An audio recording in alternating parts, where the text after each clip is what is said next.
இன்று பார்க்கின்ற காட்சியை நான் காணுகிற போது 1977 நான் சட்டமன்ற உறுப்பினராக இருக்கிற போது எப்படி ஆர்ப்பரித்தார்களோ அதை போலதான் 2026 நம்முடைய வெற்றி தலைவர் தளபதி அவர்கள் ஆட்சி ஆளப் போகிறார் என்ற வரலாற்றை படைக்கிற கூட்டமாக இந்த கூட்டம் இன்றைக்கு இருந்து கொண்டிருக்கிறது.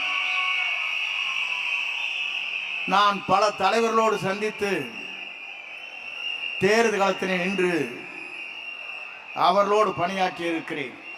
ஆனால் இன்றைக்கு இருக்கின்ற நிலைகளை பார்க்கின்ற போது ₹1 கூட செலவு செய்யாமல் இங்கே 10,000 பேர் இங்கே கூடியிருக்கிறேன் சொன்னால் இது ஒரு வரலாறு படைக்கிற இயக்கம், தளபதியின் இயக்கம் என்பதை நான் இந்த நேரத்திலே சுட்டிக்காட்ட விரும்புகிறேன். இதற்கு முன்னாலே பல்வேறு நிகழ்ச்சி நான் பார்த்திருக்கிறேன்.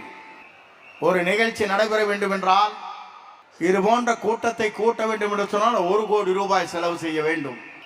ஆனால் ₹1 கூட செலவு செய்யாமல் இங்கே வந்திருக்கிறேன் சொன்னால் உங்களை மிஞ்சுவதற்கு எந்த இயக்கத்தாலும் முடியாது என்பதை நாடு எதிர்பார்த்து கொண்டிருக்கிறது.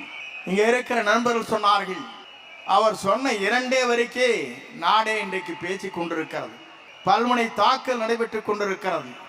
ஊழலற்ற ஆட்சியை தமிழகத்திலே கொண்டு வந்தே தீர்வேன் என்று சொன்ன ஒரே சொல்லிற்காக எத்தனை பேர் இன்றைக்கு வசனம் பேசிக் கொண்டிருக்கிறார் என்பதை நீங்கள் காண முடிகிறது.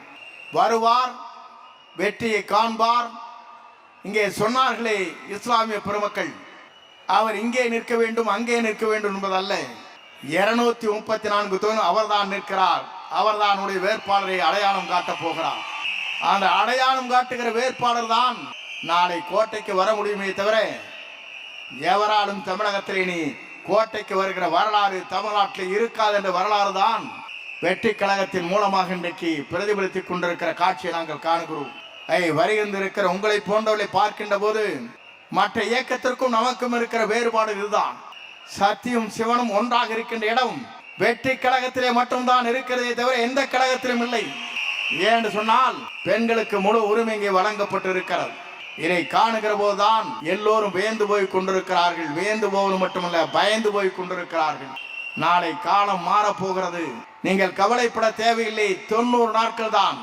உங்களை பார்த்த அனைத்து அதிகாரிகளும் வாருங்கள், அமருங்கள், நீங்கள் என்ன சொல்லுகிறீர்கள் அதை கேட்கிறோம் என்று சொல்லுகின்ற காலம் மிக விரைவிலே இருக்கிறது என்பதை நீங்கள் மனதிலே வைத்து 234 தொகுதி அவர்தான் வெற்றி பெறுவார், அவர்தான் கோட்டைக்கு வருவார் என்ற வரலாற்றை தமிழ்நாட்டை நாம் படைப்போம். வாருங்கள், நல்ல பணிகளை ஆற்றுங்கள்.